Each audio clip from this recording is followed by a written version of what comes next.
Boa tarde a todos. Gente, eu fico até com vergonha de chegar aqui para falar depois do pouco que eu ouvi, que eu cheguei, ela já tinha começado, né? Eu vou chegar para falar assim, o que mais eu tenho para transmitir de recado para esse pessoal, depois de tanta coisa boa, né? Que bacana.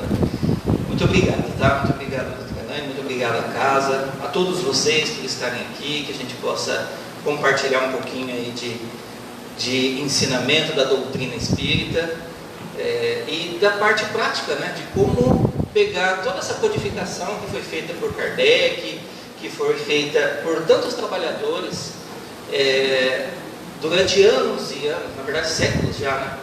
E como é que a gente pega tudo isso que está tão bonito, tão escrito de uma maneira linda, né? Mas como é que eu aplico isso no dia a dia? Como é que eu aplico isso na minha vida? Porque se a gente só ficar preso naquilo que está escrito, na forma das palavras, né? Olha, principalmente a leitura dos livros, né? do Pentateuco, eles são leituras bastante didáticas, né? Eles foram escritas por Kardec, que era um pedagogo, um estudioso, para que a gente realmente entendesse. Mas como é que a gente aplica isso no dia a dia? Então essas palestras, esse curso é maravilhoso para a gente ver isso. Achei lindo o livro, né, que eu vi na mão de algumas pessoas aí, o Aprendiz. Lembrei de alguns anos atrás, nem tanto, tá? Porque a gente é novo pra caramba, mas de alguns poucos anos atrás, quando eu comecei a participar da Casa da Prece, pelo que eu percebi, esse livro eram alguns slides, né, Déia? A Déia fazia um curso, né, do Aprendiz, e tinha lá o básico, né, aquele início do que Você virou aluno. Fui aluno da Déia, fui aluno desse livro aí durante um bom tempo. Na realidade, a minha caminhada espírita começou aqui, começou nessa casa, começou com a Déia, com aquele curso, e é maravilhoso.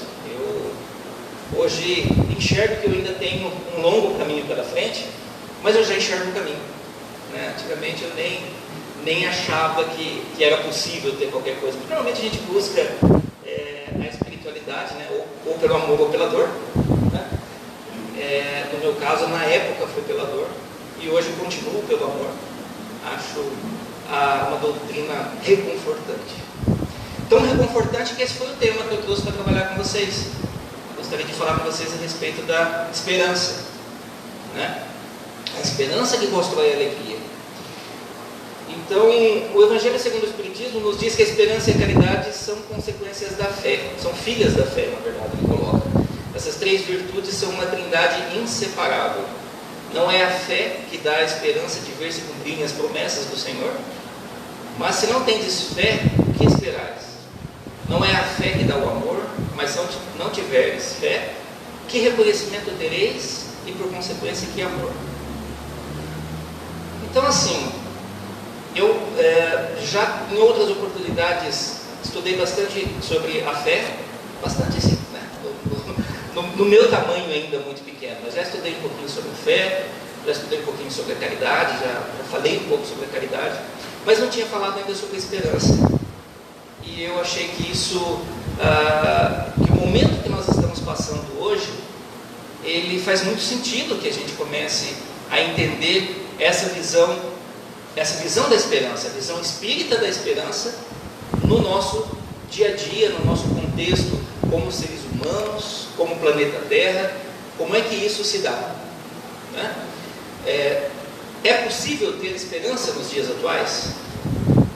Porque quando a gente começa a assistir televisão, começa a ouvir rádio, a gente vê tanta notícia complicada, tanta notícia difícil, que às vezes a gente fala assim, como é que pode ter esperança, né? Como é que dá para ter esperança num mundo desse? Tanta guerra acontecendo, tantos maus tratos, tanta violência. E muitas vezes a gente acaba esquecendo que esse planeta, né, essa nossa nave espacial que nós estamos aí passando uma jornada, ela tem um capitão, tem um comandante, né? Existe alguém que está olhando por todos esses acontecimentos e tudo isso que nós estamos passando. Então muitas vezes quando eu olho E eu acredito que assim, todas essas coisas que estão acontecendo de dificuldades, elas são um absurdo. Normalmente eu estou esquecendo que a história da humanidade tem um passado, né? Muito, muito, muito mais absurdo do que nós estamos vivendo hoje. Quantas e quantas vezes nós, né, encarnados em uma outra situação, pertencíamos a clãs, né, que matavam uns aos outros, cometiam barbaridades, roubavam, saqueavam e se vangloriavam disso.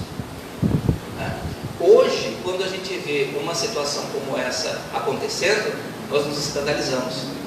Isso já é um progresso. É o primeiro caminho para o progresso. O próximo caminho é que isso não aconteça mais. Mas a partir do momento que isso já não é mais tido como uma coisa normal, isso não é mais incentivado, a gente começa a perceber que existe um começo de entendimento. Muitas e muitas vezes nós acreditamos, né, nós assistimos aí os noticiários que dizem que a violência está aumentando absurdamente. Mas às vezes nós não olhamos estatísticas que dizem que hoje os seres humanos estão morrendo mais pela idade, por problemas relacionados à idade, do que por violência. E isso é novo. Então, nós podemos escolher como olhar para as notícias que chegam até a gente. Escolher como olhar para cada acontecimento que se coloca diante do nosso dia a dia.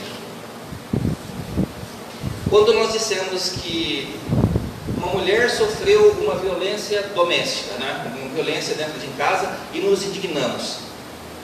Isso é ótimo que nós nos indignemos, né? Porque até pouco tempo, em briga de marido e mulher, como é que é?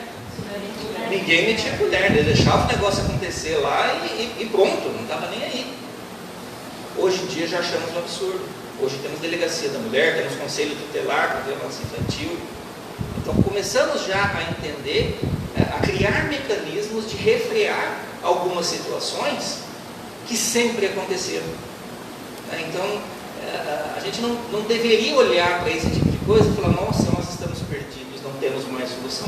Faz parte de um processo natural, de um processo de conscientização, e aí, né, por consequência de eliminação das ações, esse momento de ruptura. Né? Então, não é uma coisa normal. Essas coisas não são normais. E a partir do momento que eu começo a olhar para isso, eu pergunto assim, o que é a esperança, na verdade? A esperança, filha da fé, é acreditar que algo de melhor nos espera, algo de melhor nos aguarda. E eu confesso para vocês que assim, o Espiritismo me ajudou demais, porque eu sou meio teimoso, assim, sabe, com algumas coisas, só um pouquinho. E às vezes eu custo um pouco acreditar em coisas que simplesmente são faladas, olha, isso aqui vai ficar bom, fica tranquilo, as coisas vão melhorar. Vão melhorar por quê? Baseado em quê? Onde é que está escrito isso aqui? Né? Sabe? Não quero ficar ouvindo palavras ao vento. Ah, vai melhorar por quê? Porque vai melhorar, porque é assim que é. A gente precisa acreditar que existe algo melhor.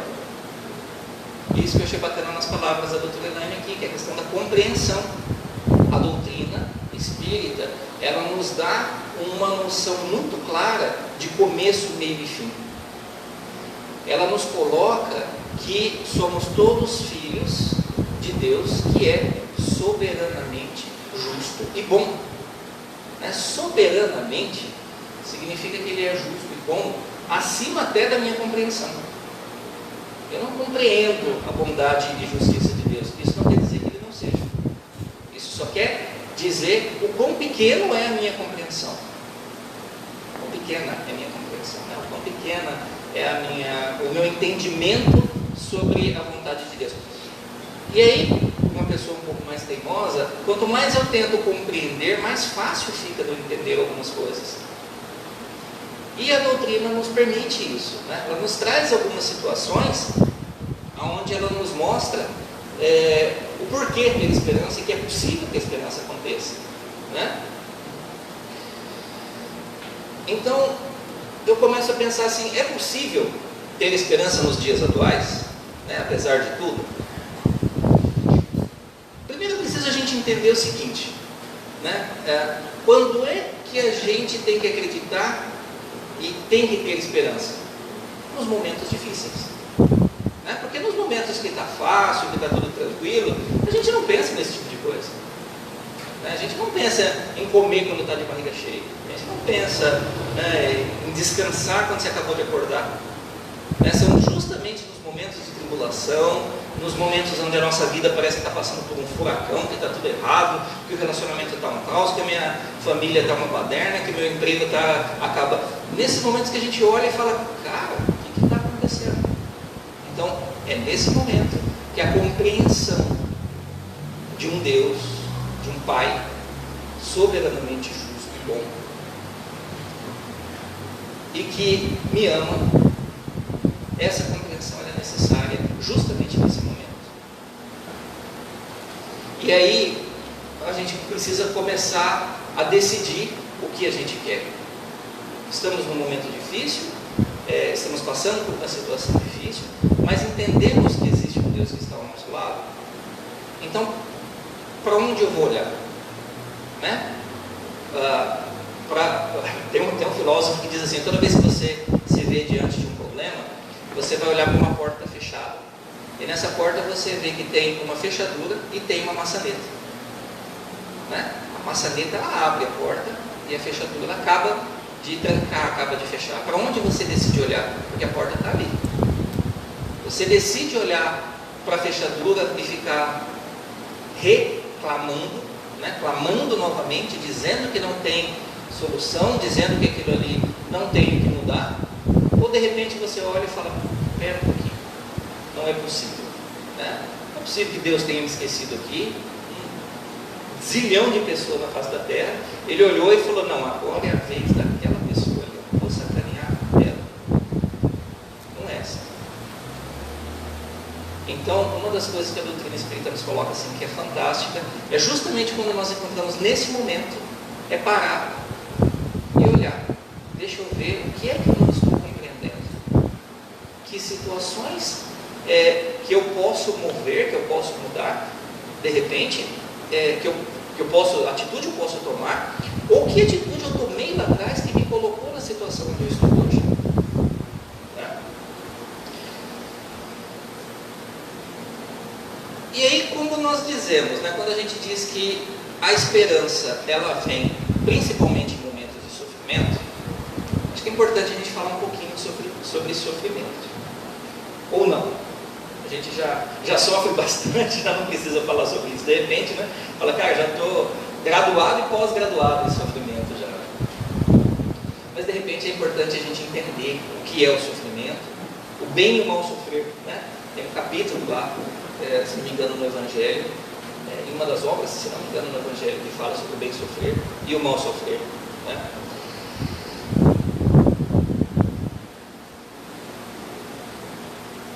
A espiritualidade nos diz que nós estamos em um mundo de provas e expiações.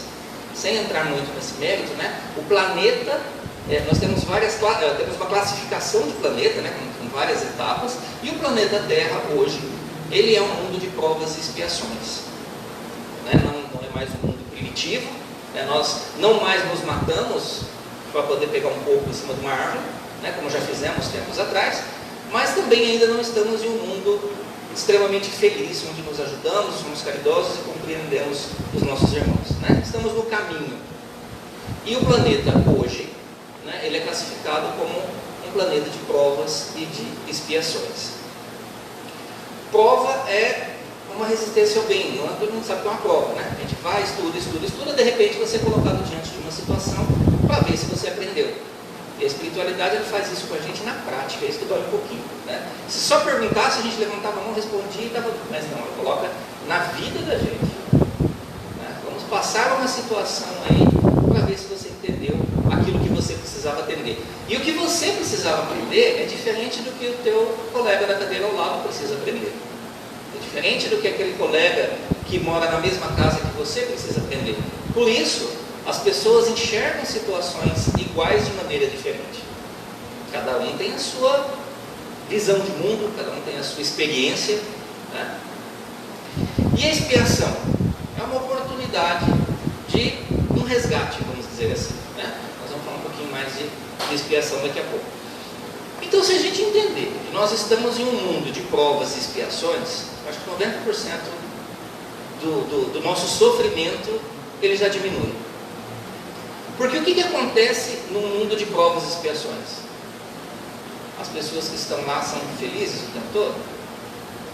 Ou elas são provadas e testadas o tempo todo? É para isso que nós estamos aqui. Nós estamos aqui para passar por provas e por expiações. Se a nossa vida estiver um mar de rosas, alguma coisa a gente está fazendo errado. Alguma coisa a gente não está enxergando. Alguma oportunidade de aprendizado, de crescimento, a gente está deixando passar. É natural que a gente, se questione quando está tudo bem. Mas vamos tomar um pouquinho de cuidado. Quando está tudo ruim, desculpa, né? Mas vamos tomar um pouquinho de cuidado quando está tudo bem. Porque, como diz os jovens, né? Como diz minha filha, algo de errado pode não estar certo. Né? Tudo muito lindo, tudo maravilhoso. Por quê? Porque nós não viemos aqui para ser felizes, nós viemos aqui para plantar sementes da felicidade em vidas futuras. Estou dizendo que ninguém tem que sofrer, não, tá? Não é isso que a espiritualidade diz. Mas é natural que nós passemos por desafios. Né? Nosso querido amigo Chico diz que a dor, ela é inevitável, as provas são inevitáveis, o sofrimento é opcional. A gente pode ou não sofrer com isso. Né? Vai muito do nosso ego, do nosso entendimento sobre as coisas, da nossa infantilidade emocional de ficar se achando um coitadinho ou injustiçado, muitas vezes. Né?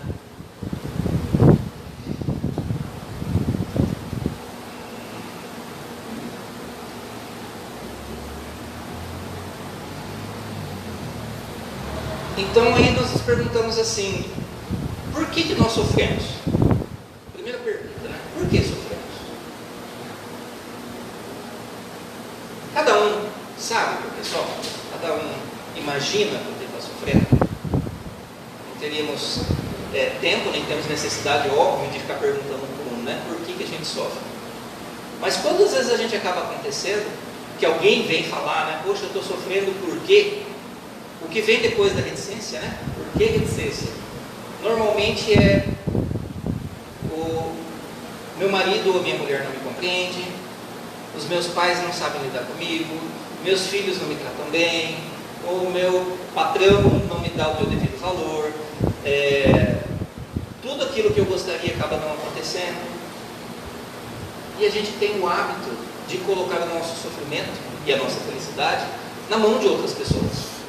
A gente terceiriza esse sofrimento. Como diz, né, um grande filósofo, a culpa é minha, eu coloco em quem eu quiser. E é muito comum a gente colocar em outra pessoa. Eu estou sofrendo porque o outro não sabe lidar comigo. Coitadinho de mim. Né? E nós viemos na Terra para ensinar o outro a lidar com a gente. Será que é isso? Será que foi isso que Cristo nos pediu? Acho que não. Porque quantas e quantas vezes nós saímos de uma situação que estava nos incomodando com uma pessoa e entramos com outra pessoa numa situação muito parecida. Talvez a gente não tenha aprendido ainda o que a gente tem que mudar em relação a isso. Né? Então, a espiritualidade nos diz que o homem, ele é herdeiro de si mesmo. Olha que lindo isso, né? O homem é herdeiro de si mesmo. Ou seja, ninguém sofre por você. E você não sofre por ninguém.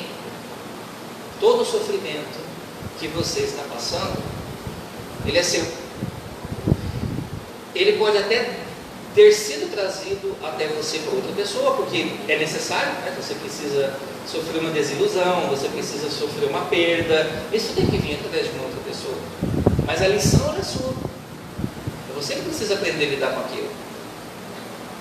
Então, Você só sofre por ação de outras pessoas, segundo a espiritualidade, segundo o próprio Kardec, quando você contribuiu para essa ação.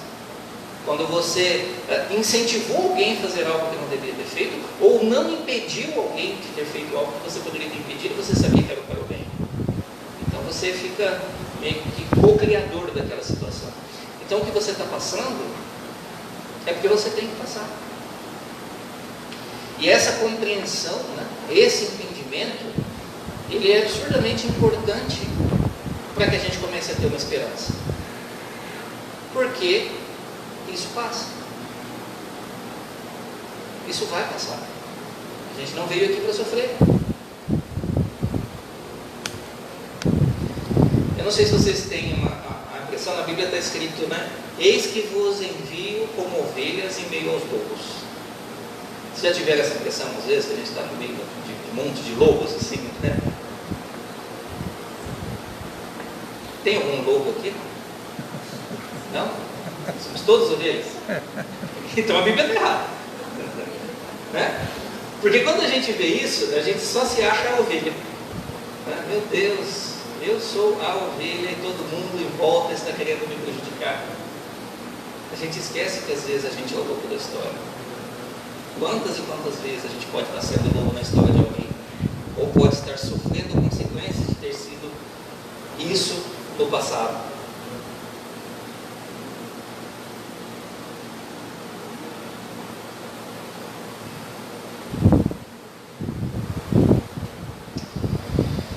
E aí vem realmente a pergunta que não quer calar, né? Por que sofremos? Né? É necessário? Por que sofremos? Allan Kardec, no livro Céu e Inferno, ele dá uma resposta curtíssima. Sofremos porque não somos bons. Ponto. Simples assim. Sofremos porque não somos bons. Aí a gente começa a olhar para a vida da gente, né? Será que eu não sou bom? A primeira reação é falar assim, poxa, mas eu não sou mal. É como se não ser mal fosse igual a ser bom. Não somos bons. Não somos bons comparado a quem? Né? Porque normalmente a gente precisa de um parâmetro de comparação. Né? E o Evangelho de Jesus nos diz que nós devemos sempre nos comparar a Ele, né? Ao Mestre. Nossa, está dizendo que eu tenho que me comparar com Jesus? Não, Ele disse, né? Que sois deuses. Não, temos que comparar as nossas ações a Ele. Quanto mais agirmos como Jesus, menos nós vamos sofrer. Porque muitas vezes o sofrimento ele vem das nossas imperfeições. Né? Então vamos lá. A doutora comentou agora há pouco que estamos aceitando doações, né? A casa está aceitando doações para o antigo Bazar do Pechincha, né? Que antigamente se falava, agora Bazar Solidário. Eu aprendi isso também, Bazar Solidário. Eu não participei de nenhum recebimento aqui das coisas que serão doadas para ser vendidas e tal. Já participei em alguns outros lugares. E quantas vezes a gente vai numa casa de oração, numa casa de trabalho, né? Normalmente tem um espaço ali que a casa fala, olha, nós estamos arrecadando alimentos, estamos arrecadando coisas para vender, etc e tal, então quando vocês vierem da próxima vez, vocês podem trazer e deixa nesse lugarzinho aqui, que quando terminar a gente vai levar e vai fazer uma caridade, fazer o bem para alguém que está precisando, né? Aí a gente vem, assiste a palestra, toma um passe, sai daqui muito melhor, tranquilo. No outro domingo a gente vem de novo, a hora que a gente olha a caixa aqui a gente fala, esqueci. Rapaz, esqueci. Né? A pouca coisa que nós poderíamos fazer, a gente esquece. Porque talvez ainda não esteja internalizado dentro da gente ajudar o próximo. Talvez. Quantas e quantas vezes tem campanha de doação de alimento e você vai ver os alimentos que estão sendo doados em fubá, sal, açúcar. Deve ser para fazer sopa, alguma coisa assim. Não são coisas que a gente quer nem pra gente. Então, muitas vezes a gente faz algo, não estou dizendo que isso não tem valor, mas é o mínimo. E muitas vezes a gente olha o mínimo como se fosse mais do que o suficiente. Como se a gente estivesse negociando com Deus. Não esqueci, tá? Coloquei alguma coisinha aqui. Mas a gente esquece que essa coisinha aqui é por um irmão nosso. É para alguém que está passando necessidade, está passando frio, está passando fome. E que existe uma equipe gigante trabalhando em prol dessas pessoas.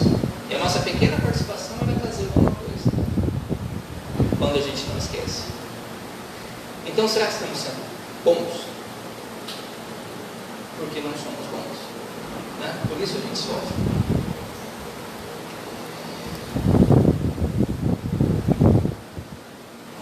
O livro Céu e Inferno, ele tem um capítulo que diz sobre o Código Penal da vida futura. Eu achei fantástico, recomendo a leitura para todo mundo. E o Código Penal da Vida Futura, ele fala exatamente sobre isso que nós estamos colocando aqui, sabe? É o entendimento de que ninguém sofre pelo erro de outra pessoa. É o entendimento que aquela pessoa, por exemplo, que ela é muito avarenta, né?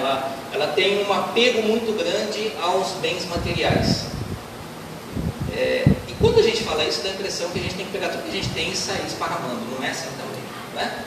Mas aquela pessoa que não consegue, de repente, se desapegar de algo que foi ela que conseguiu, mesmo que ela não vá precisar mais, e ela vê alguém precisando daquilo, isso pode ser um problema. E vai ser um problema para quem? Para ela. Porque quando ela desencarnar, pode acontecer dela ter que assistir os bens que ela lutou tanto para conquistar, sendo distribuídos e muitas vezes gastos de maneira desperdiçada, vamos dizer assim. E aí o espírito fica lá sofrendo.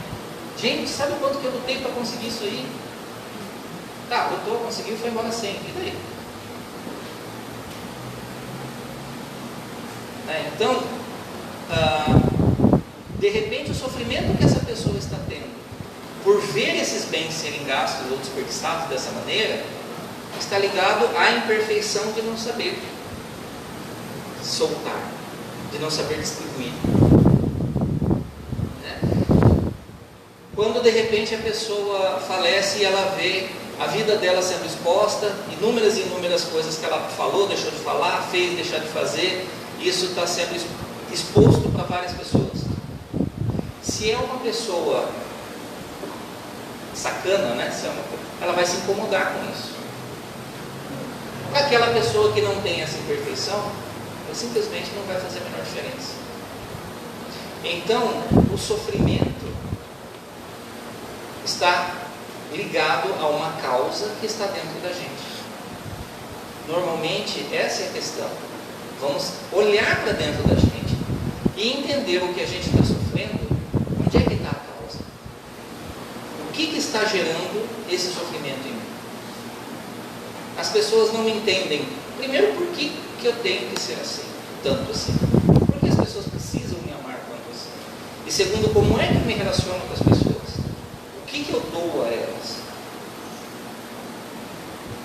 Será que eu lido com as pessoas de fato de uma forma a agregar algo à vida delas? Ou eu só quero tirar? Eu só quero que o venha a nós, né? Porque ninguém quer estar do lado de alguém que não soma, que não contribui.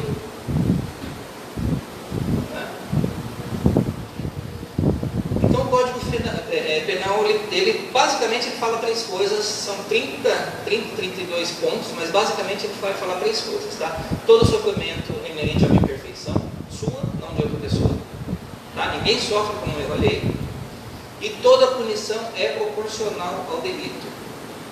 Ninguém sofre mais do que precisa sofrer, nem menos. O sofrimento que você passa, ele é aquilo que você precisa passar para que você abandone a causa desse sofrimento. E aí, é feito questão 738, né, Kardec chega aos espíritos e diz: olha, precisamos sofrer? É necessário o sofrimento para o ser humano? Né? A providência não poderia, ele fala bonito, né? A providência não poderia entregar para o aperfeiçoamento da humanidade outros meios que não os flagelos destruidores? É basicamente assim, gente, não dá para aprender de outro jeito que não seja sofrendo? E a resposta é maravilhosa, né? Sim, pode, e emprega todos os dias, uma vez que deu a cada um os meios de progredir pelo conhecimento do bem e do mal. É o homem que não tira proveito disso. É preciso castigá-lo em seu orgulho para que ele sinta a sua fraqueza. Tem um palestrante que ele estava comentando sobre esse assunto, eu achei interessantíssimo. Ele colocou isso da seguinte maneira: ele falou, gente, hoje, agora, nesse exato momento, nós estamos, né, abrigados, alimentados, acredito que a maioria das pessoas, né, agasalhados, estamos num ambiente protegido pela espiritualidade superior, ouvindo inúmeros ensinamentos, desde que a doutora Helena começou a falar, e a gente sai daqui com uma visão de vida completamente diferente. Dá uma vontade de mudar de vida, não dá? Dá ou não? Não? Dá? Dá, mas passa, né? Passa rapidinho, né? A gente sai daqui com uma vontade terrível, mas assim, às vezes não chega em casa. A gente já voltou a falar mal do outro, já voltou a criticar, já voltou a fazer fofoca, já voltou a tudo aquilo que a gente precisa sofrer para aprender. A gente vai sair daqui quase 2h30 ouvindo falar sobre caridade, compreensão, entendimento. Será que a gente vai aplicar isso na nossa vida? Porque se a gente não aplicar, vai adiantar, né? A gente chegar lá e falar, eu fui nas palestras lá tudo, viu, na Casa da Prece. Ouvi tudo. Pior ainda para quem está falando, né? Falei pra caramba lá pro pessoal. Ah, aplicou na sua vida? Bom, sabe como que é, né? Dá aquela gaguejada, né? Eu dei, mas a pessoa não deixava e tal, né?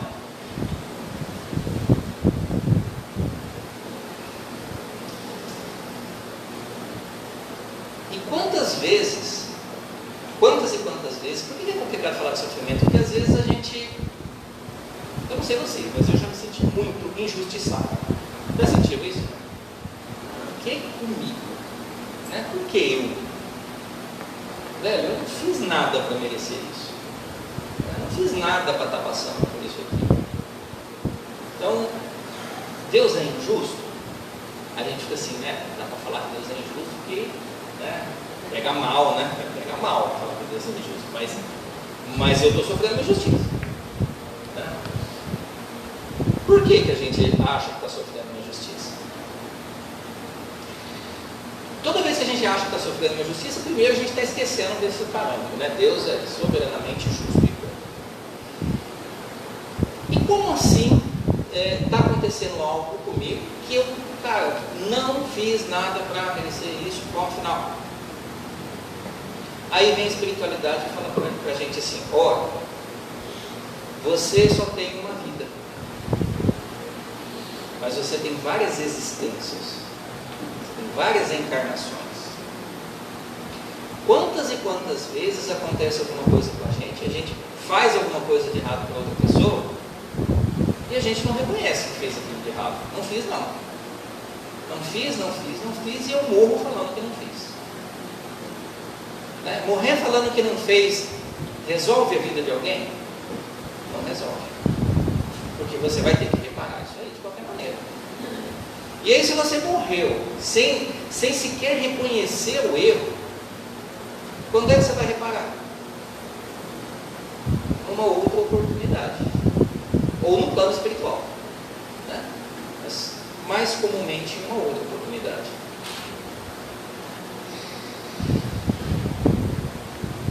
normalmente, o Código Penal da Vida Futura ele nos diz isso, né?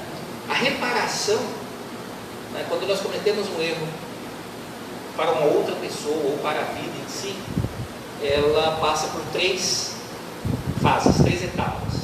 A primeira delas é o arrependimento, né? Eu preciso me arrepender. O que é se arrepender? Primeiro, não ficar justificando, né? Errei, pronto, acabou, foi mal, tá?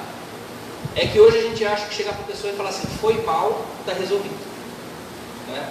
Normalmente não está, porque falar foi mal é muito fácil, mas a gente muitas vezes não sabe o impacto que a gente causou na outra pessoa.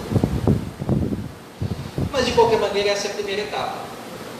Então eu preciso me arrepender, eu preciso me sentir mal, sentir mal sim, entender que eu fiz algo de errado.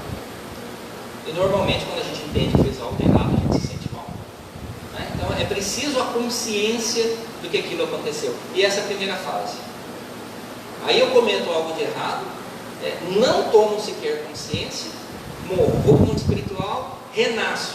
Quando eu renasço, meu espírito começa a passar situações onde ele vê o que eu fiz sendo feito com outras pessoas, e aí começa a entender que isso estava errado.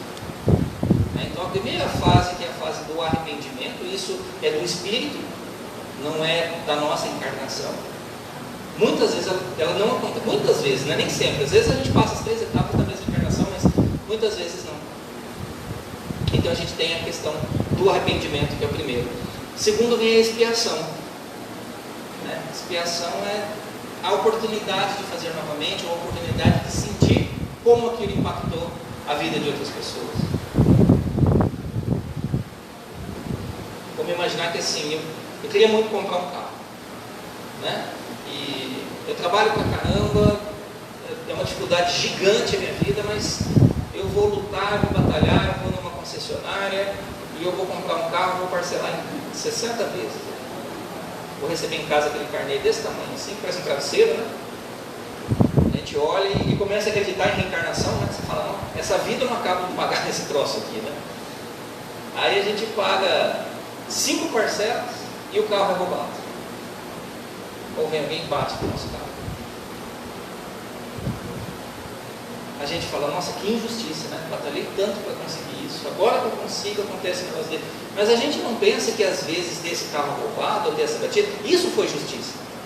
A gente pode ter causado isso lá atrás. E daí vem a doutrina espírita e nos dá esse entendimento.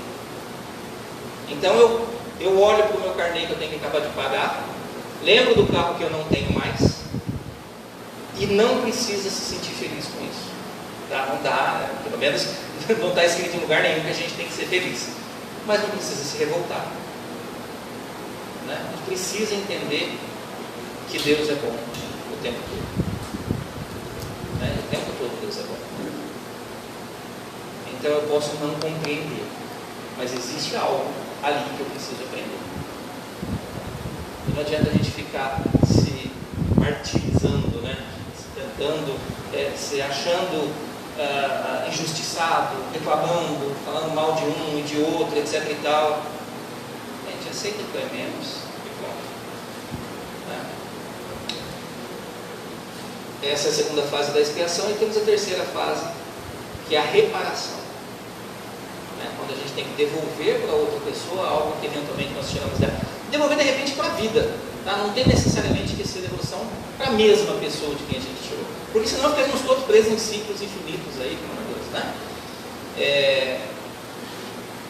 Se já tiver alguma situação onde você faz, estuda, trabalha, luta, querendo alguma coisa, de repente aquilo é dado para outra pessoa, já tiveram isso? Reparação. Era para ser dado para ela. E a gente fica se martirizando. Mas era para ser meu. Não era. Você já tirou, às vezes, muito mais dessa outra pessoa, em outras situações. E a gente se revolta. Não é por que se revoltar. Vamos confiar na vida. Confie em Deus. A compreensão que eu posso estar passando por uma dessas fases, pode me trazer a esperança de dias melhores. Pode me trazer a esperança de estar junto ao Pai, de roupa limpa, né? De alma lavada. Olha, beleza, paguei todos os débitos, né? Combati o bom combate, como nos diz São Paulo. Estou limpo para estar na casa do Pai. Por quê? Porque às vezes a gente precisa aceitar as coisas que chegam à vida da gente. Nossa, é tão simples falar isso, né? Falar é muito fácil. Na verdade, nem é tão fácil assim também, tá? Mas viver isso é muito complicado. E se fosse fácil, qualquer um faria, né? E é difícil, por isso que cada um de vocês está fazendo. Porque cada um de nós estamos fazendo. Cada situação que a gente olha, que a gente, né, chega no quarto da noite, tranca a porta e chora lá sozinho, tem uma lição por trás disso. Deus está cuidando de cada um de nós, às vezes até nessas ações, na realidade principalmente nessas ações. Quantas e quantas vezes nós ouvimos o tema de uma palestra, ouvimos uma música, né, entendemos alguma coisa e ainda assim agimos errado. Aí à noite o nosso anjo da guarda vai lá junto de Jesus e fala: cara, ó, não está dando certo, né? Eu levei ele na palestra, falaram um monte de coisa lá, ele não entendeu, né? Ele estava indo para o lugar que ia fazer o negócio errado lá, coloquei uma música no carro lá que falou isso daí, ele não entendeu, ele falou do mesmo jeito. Eu acho que nós vamos precisar fazer ele sofrer um pouco, né? Aí Jesus fala assim: mas já fizemos de tudo? A anjo da guarda, rapaz, até post no Facebook já coloquei para ele lá, na cara dele, fiquei esfregando ali para ele ver. Ele não entende, não tem jeito. Aí Jesus fala: não precisa aprender, está na hora de aprender. Tá bom, vai sofrer um pouquinho. Aí vem o sofrimento para dentro da nossa casa, que a gente causou, a gente trouxe. E muitas vezes a gente fica se sentindo injustiçado.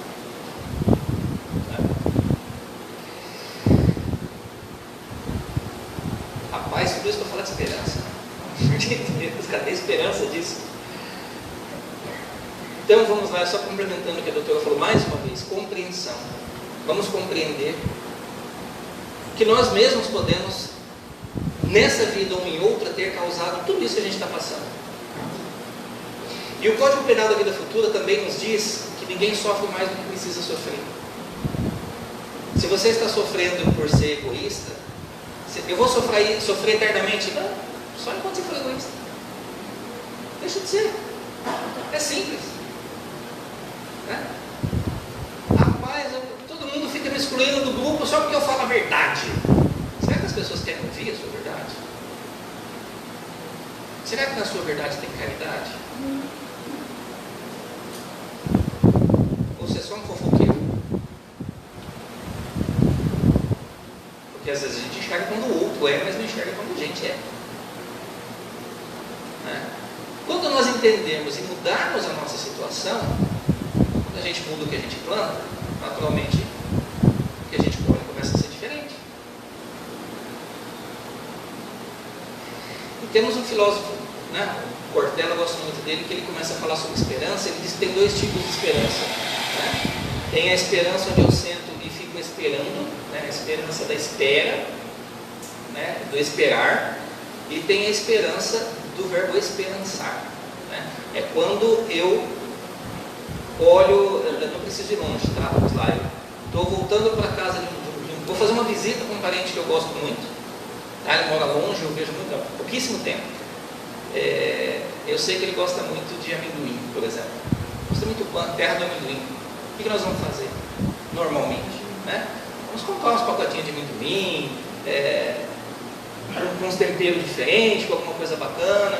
Eu quero visitar esse parente, eu vou levar para ele coisas que ele gosta, eu vou me preparar para um encontro bacana, eu vou comprar um livro que eu sei que ele gosta de ler para levar para ele de presente. Então nós começamos a agir para que o encontro com essa pessoa seja o melhor possível. Nós todos estamos nesse planeta terrestre com uma jornada. estamos voltando para a casa do Pai, né? Será que nós estamos nos preparando para esse encontro? Nós estamos com alegria, com vontade, com ânimo, fazendo o que Ele nos pediu? Sendo um pouquinho melhor a cada dia, cuidando dos nossos irmãos que estão ao alcance dos nossos braços, porque isso é a esperança do verbo esperançar, né? É a esperança de termos dias melhores, de ter um encontro maravilhoso, porque quando a gente conseguir fazer isso, a gente vai entender que às vezes a gente encontra Jesus do nosso lado, nesse irmão que está ao seu lado. E quando a gente começar a enxergar isso, a gente consegue enxergar que a gente pode deixar Jesus se manifestar na gente para Ele. E isso é maravilhoso também. E quando a gente está compreendendo isso, a gente está muito próximo disso acontecer. Como é que eu faço então, Alexandre, para ter a esperança? Porque a esperança ela vem da prática, ela vem da fé. Prática constante da oração. Quando nós oramos, conversamos com Deus, né? Muitas vezes o hábito de orar transforma a maneira com que a gente lida com as outras pessoas, né? É importante orar. Jesus disse que Ele só fez o que fez porque orava, né? Passava 4 horas em oração, e se Ele precisava orar, que dirá nós, né? Então, será que estamos dando importância à oração? Ah, mas eu oro e Jesus não me escuta. Você não está orando para Ele escutar. Você está orando para você escutar Ele, para que Ele se esteja próximo de você. Prática constante da caridade, nem se fala então. Aí eu trouxe o poema do Chico, né, que diz que nós nascemos no lar que nós precisávamos, vestindo o corpo que a gente merecia. Ela é linda, muito extensa. Eu acho que já passei do meu horário, não vou ler ela inteira aqui para vocês não. Na realidade eu queria agradecer mais uma vez a casa, agradecer a vocês esse tempo que nós passamos juntos, a participação e o entendimento que eu também vou levar daqui, de verdade, gente, de coração.